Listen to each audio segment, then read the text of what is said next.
Kurang dari 2 bulan lagi, musim baru Formula One akan dimulai.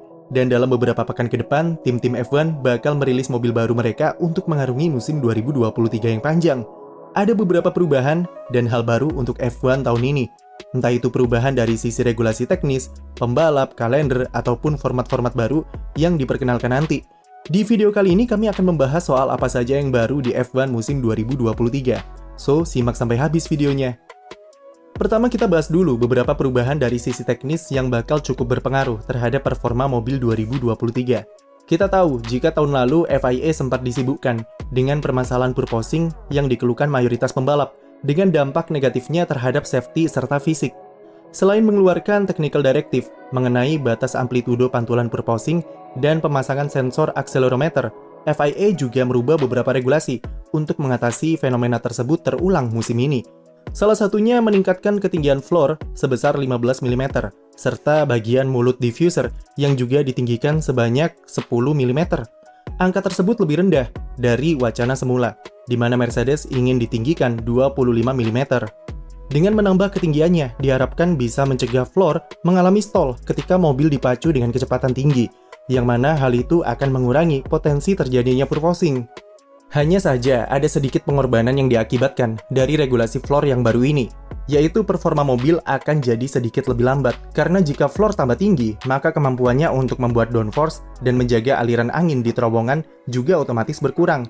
Diprediksi jika mobil F1 musim ini akan lebih lambat sekitar 0,2 sampai 0,5 detik. Namun tidak perlu khawatir, karena dengan development team yang sangat cepat, maka seiring berjalannya waktu, mobil 2023 bisa lebih kencang dari tahun lalu. Selain tinggi floor, tingkat kelenturan komponen ini juga akan dipantau lebih ketat. Area pinggir floor cuma bisa lentur maksimal 5 mm ketika diberi tes beban seberat 25 kg. Berbeda dari musim lalu, di mana floor boleh lentur sebesar 8 mm. Dan karena pada pertengahan tahun lalu sempat heboh skandal flexi floor atau flexi plank, maka komponen plank di bawah mobil juga diatur lebih ketat dalam hal pemeriksaan ketebalannya untuk menghindari kecurangan. Beralih dari regulasi floor, perubahan lainnya dari segi teknis adalah berat mobil yang berkurang 2 kg dari sebelumnya 798 kg menjadi minimal 796 kg. Selain itu untuk mesin, 2023 akan jadi tahun pertama penerapan engine freeze secara keseluruhan. Pabrikan tidak boleh mengembangkan mesin secara performa dan cuma diperbolehkan untuk melakukan perbaikan reliabilitas saja.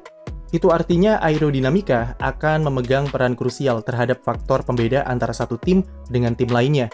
Berbicara soal aerodinamika, FIA dan F1 sudah melarang dua inovasi unik yang dilakukan oleh Aston Martin dengan desain end plate sayap belakang mereka yang diperkenalkan di Hongaria dan inovasi sayap depan Mercedes yang dipamerkan pada GP Amerika Serikat. Keduanya dilarang karena dianggap menyalahi konsep regulasi mobil ground effect yang bertujuan untuk mengurangi dirty air. Perubahan atau modifikasi mobil 2023 juga menyangkut ke dalam hal keselamatan pembalap. Setelah insiden Zhou Guanyu di Silverstone yang menyebabkan komponen roll hoop mobilnya habis terkikis aspal, F1 akan memperkuat tes beban serta tes gesek untuk meningkatkan keamanan pembalap. Desain roll hoop seperti Alfa Romeo yang runcing di bagian atasnya mungkin tidak akan diizinkan oleh F1 musim ini. Kemudian untuk memperjelas visibilitas pembalap, kaca spion akan diperbesar. Ukurannya berubah dari 60x20 mm menjadi 150x50 mm. Selain dari segi bodi mobil, ada satu perubahan yang mungkin sedikit diremehkan, tapi kemungkinan besar bisa berpengaruh besar musim ini, yaitu adalah konstruksi ban baru dari Pirelli, terutama untuk ban depan yang diklaim lebih sensitif. Ada juga penambahan kompon baru untuk ban kering. Dari yang semula 5 jenis ban menjadi 6 jenis. Kita mengenal adanya ban C1 sampai C5, sebelum nantinya akan dipilih 3 kompon oleh Pirelli untuk dipakai dalam sebuah balapan. Nah, musim 2023 akan ditambah satu, yaitu kompon C0 sebagai kompon ban paling keras. Ban C0 tersebut aslinya adalah ban C1 musim lalu, dengan versi terbaru dari ban C1 akan diperkenalkan tahun ini. Untuk suhu pemanasan, ketika dipasang tire blanket atau selimut ban, Pirelli memutuskan tetap mempertahankannya di dalam temperatur 70 derajat Celcius. Sebelumnya Pirelli mendapat banyak penolakan dari pembalap karena rencana mereka menurunkan suhu temperatur tire blanket menjadi 50 derajat. Hal tersebut dinilai tidak aman karena membuat grip ban sangat rendah ketika pertama kali keluar pit. Karena itulah Pirelli memutuskan tetap memakai suhu 70 derajat di tire blanket. Tapi untuk waktu pemanasannya dikurangi dari maksimal 3 jam menjadi 2 jam saja.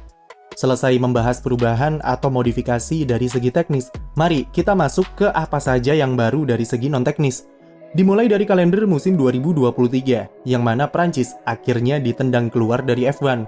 F1 nantinya mampir di Las Vegas untuk pertama kalinya dan bakal kembali balapan di sirkuit Losail di Qatar. Tapi sayangnya, belum dimulai saja sudah mengalami perubahan.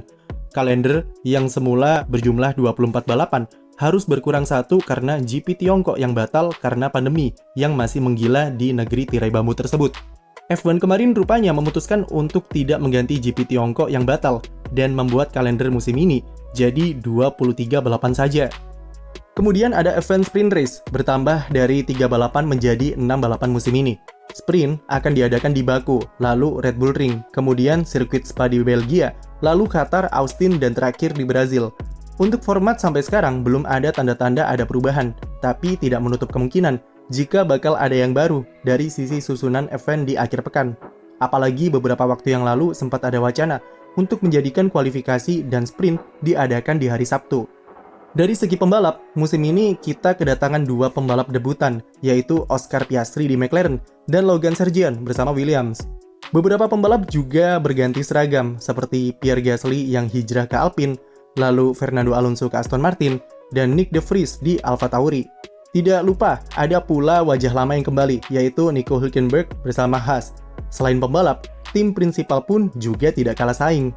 Ada Frederick Vasseur yang akan memulai petualangannya di Ferrari, lalu Andrea Stella yang promosi jadi bos di McLaren, dan James Vowles yang hijrah ke Williams.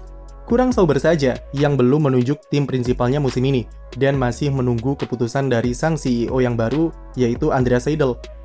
Lalu bagaimana dengan siaran F1 di Indonesia? Apakah mengalami perubahan juga? Kami belum bisa memastikan, tapi kemungkinan besar F1 sudah tidak disiarkan di video.com karena hak siarnya tidak diperpanjang. Selain itu, channel Champions TV 4 yang sebelumnya menyiarkan F1 dan ajang balap lainnya juga sudah tidak ada. Menurut kabar yang beredar, untuk jalur berbayar, hak siar F1 musim ini akan dipegang oleh beIN Sport. Tapi itu masih harus menunggu pengumuman resmi dari mereka. Kalaupun tidak ada di beIN, paling tidak F1 TV Pro bisa masuk secara resmi ke Indonesia. Jadi meskipun masih belum jelas mau nonton di mana, tapi F1 musim 2023 akan jadi musim yang seru jika dilihat dari perubahan atau hal-hal baru yang ada. Makin tidak sabar dengan musim baru. Coba tulis prediksi asal-asalan kalian di kolom komentar. Dan jangan lupa beri like dan subscribe untuk konten F1 lainnya.